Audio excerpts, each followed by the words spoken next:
Well, it seems like machine learning at this point is a technology that's coming into its own.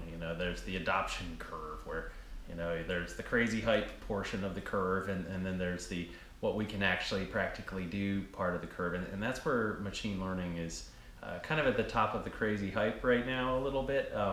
But we've been at it for a while here at Tanjo, and what we've come across is a set of very practical things we can do with machine learning that is sufficiently astounding to seem a bit like magic.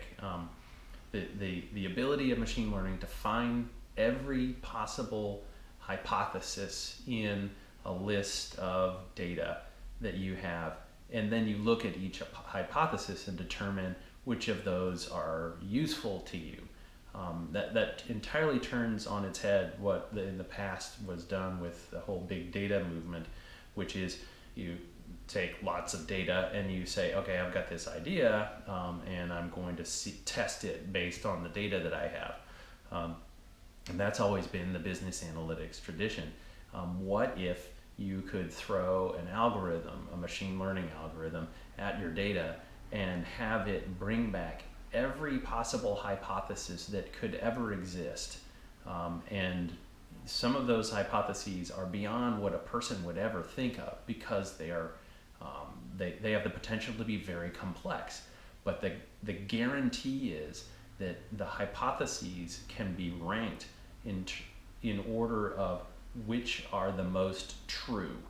And so you can look at the most true hypothesis and you can find out that there are 50 factors influencing that hypothesis in your data. That might be too complex to work with, so you might work down the list.